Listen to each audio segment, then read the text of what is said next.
పాక్ దాడుల్లో ప్రాణాలర్పించిన వీర జవాన్ మురళీ నాయక్ పార్థివ దేహం ఏపీలోని ఆయన స్వగ్రామానికి చేరుకుంది.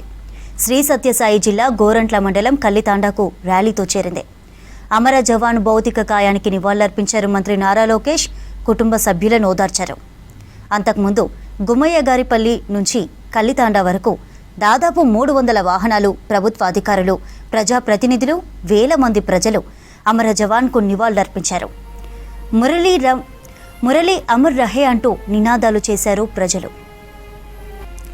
పాక్ దాడుల్లో ప్రాణాలర్పించిన వీర జవాన్ మురళీ నాయక్ పార్థివ దేహం ఏపీలోని ఆయన స్వగ్రామానికి చేరుకుంది. శ్రీ సత్యసాయి జిల్లా గోరంట్ల మండలం కల్లితాండాకు ర్యాలీతో వచ్చింది.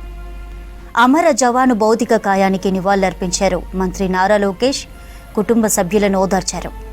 అంతకుముందు గుమ్మయ్యగారిపల్లి నుంచి కల్లితాండా వరకు దాదాపు 300 వాహనాలు, ప్రభుత్వ అధికారులు, ప్రజాప్రతినిధులు, వేల మంది ప్రజలు అమర జవాన్కు నివాళులర్పించారు.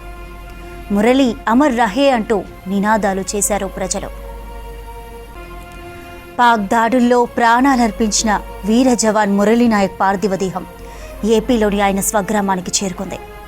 శ్రీ సత్యసాయి జిల్లా గోరంట్ల మండలం కల్లితాండాకు ర్యాలీతో వచ్చింది. అమర జవాను భౌతిక కాయానికి నివాళులర్పించారు మంత్రి నారా లోకేష్. కుటుంబ సభ్యులను ఓదార్చారు. అంతకుముందు గుమ్మయ్యగారిపల్లి నుంచి కల్లితాండా వరకు దాదాపు 300 వాహనాలు, ప్రభుత్వ అధికారులు, ప్రజాప్రతినిధులు, వేల మంది ప్రజలు అమర జవానుకు నివాళులర్పించారు. మురళీ నాయక్ అమర్ రహే అంటూ నినాదాలు చేశారు ప్రజలు.